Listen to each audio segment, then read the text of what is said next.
Hello everyone, you're welcome once again to Let's Talk with Esther Agbi. I am Esther Agbi. So the title of my discussion today is Be Better, Not Bitter. Be better, not bitter. What? Yeah, sometimes people say, you do me bad, I do you bad. Zero score, right? Wrong. And the pidgin version of that says, you do me, I do you, God know the verse. To me, that is utter nonsense. Okay, so I was just pondering over this psalm recently. Psalm 23 verse 5, it says, Thou prepares a table before me in the presence of mine enemies. Thou anoints my head with oil, my cup runs over. So people sometimes they say, oh, this person has done this thing, or you're expecting so much from someone, the person is not coming forth with that issue, and the thing is lingering on in your mind, and you're devising ways or means even to, you say, I want to retaliate, or I want to do something that will make the person to feel it. You're just wasting your time. Actually, you're doing yourself more harm than good.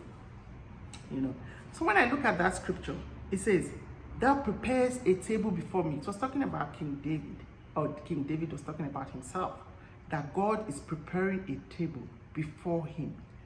And this table could be abundant joy, provision in abundance, love from the Lord, favor from people, all diverse kinds of good things, prosperity.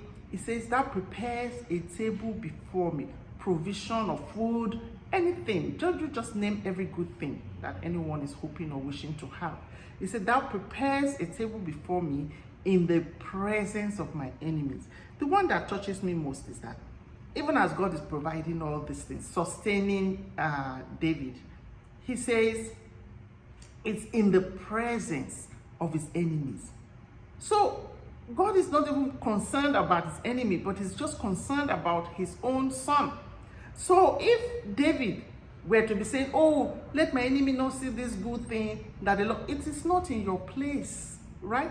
You just continue to do the right thing, and the Lord will continue to shower his abundance on you.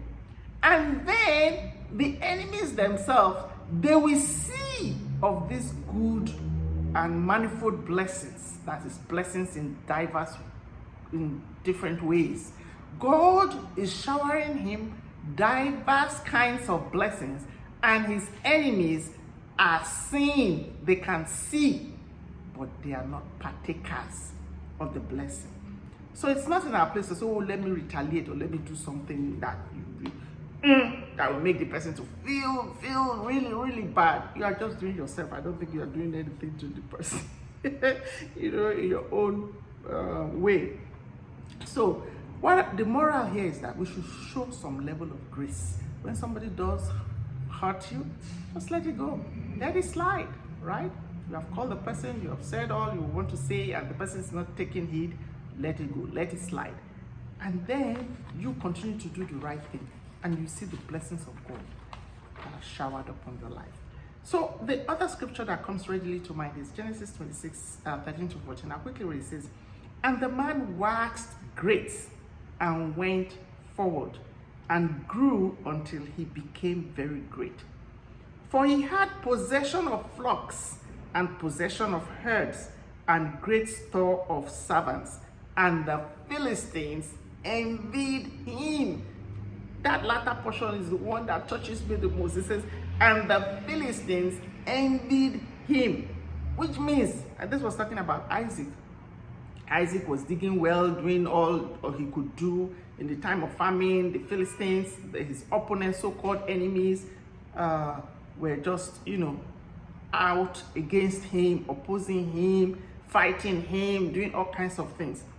But he kept on doing what was right. And what did the scripture say? He says, God blessed him so much so that the Philistines envied him.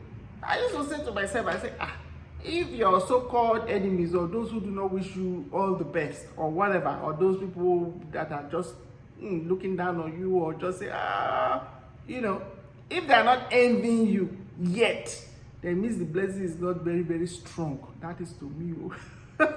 Because if the blessing is very strong, they will start to envy you, that you yourself will say, what have I done? Did I do anything? So the moral here is that you should just continue to do the right thing. And it's my prayer that you will move forward. The retrogression is not our portion. We have to continue to move forward. You will move forward and you will wax great, and the blessings of God will be showered upon you continually. And that is my prayer. So do not be bitter, but be better. Thank you very much. That's all I have for you today. Yeah, please, if you have not yet subscribed, subscribe, like, share. Share it especially to those you think will benefit one way or the other from this discussion that we have had just today. If you have opposing comments, similar comments, please leave them at the comment section. Thank you very much. God bless you. Shalom. See you very soon. Bye for now.